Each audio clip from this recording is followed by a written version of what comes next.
So, a few years ago, I was asked to compete in a Sermonslam, which, if you don't know what that is, it's like a story slam, which, if you don't know what that is, it's when you get a theme and there are different artists who are asked to speak about that theme in creative ways. And this sort of inspired me to think about sermons like poetry.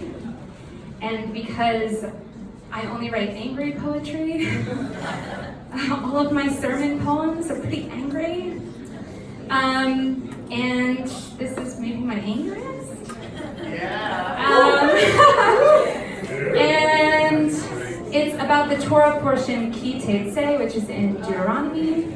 And it's all about what happens when the Israelites go to war and how they can capture a woman and force her to get married.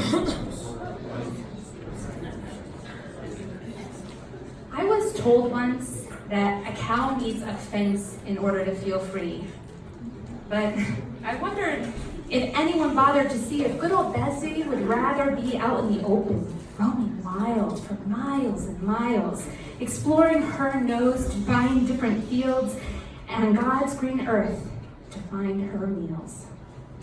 Because really, the one who benefits and insists on the good sense of this man-made fence is not the cow, but the person who nails together the wood and convinces himself that it's for her own good. She needs someone to protect her and make her feel safe. Give her a big enough cage to stay out of harm's way.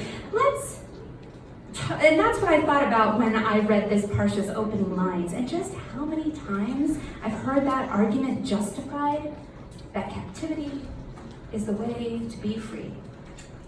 So let's talk about what happens when the Israelites set off to war, and all the bleeding and fighting leaves at least one soldier wanting more. He spies a beautiful woman, Eshet Yafat Toar. He wants her and claims her, takes her for his own, straps her to the back of his donkey, and then head off to his home. After just a moontime of crying for all her relatives dying, she's ready to be taken to wife for the rest of her life, or until he sends her away. But no worries, she's no slave, just a free, divorced woman in an enemy's enclave. And what's most infuriating to me is the absolute inevitability that his needs supersede. That he will be so enamored by her beauty that he has the right to compel her to give up her identity, force she forsake her home, her father and mother, immerse her in the pulsing heart in the land of the other. And then he strips her of her humanity, her hair and nails, and her native dress, after which God gives permission for him to possess, to own her the way all women are owned, to promise to feed and to clothe and give her a good home. And there are those who rationalize this as some sort of great mercy. But I think it's just another example of the tyranny of biblical misogyny. A system that assumes that women are at least partially like chattel and could be penned and chained like some dairy farmer's cattle. And it's a rabbi's job to wrestle, no matter the mess it'll make, to take some kernel of truth to take and reshape into something modern Jews sitting in the pews, whatever their views, can admire, be inspired. And I don't want to be a liar. I know that the ancient world was very different from ours, and I don't want to apologize or be beholden to its patriarchal laws. I'm sick of avoiding, defending, and explaining away all of this pent-up righteous rage.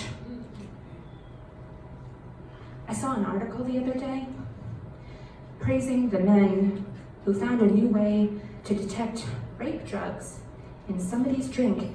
It's in the form of nail polish. And I bet it comes in both girl colors, purple and pink.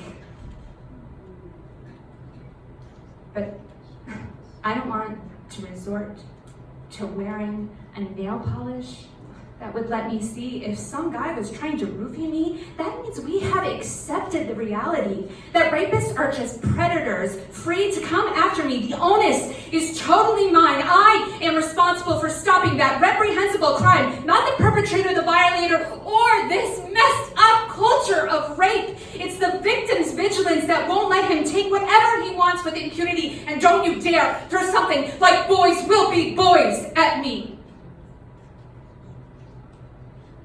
Because if we accept that, it means that girls can never just be girls. And they grow up in a world only as big as that fence allows, and human beings deserve much better than cows.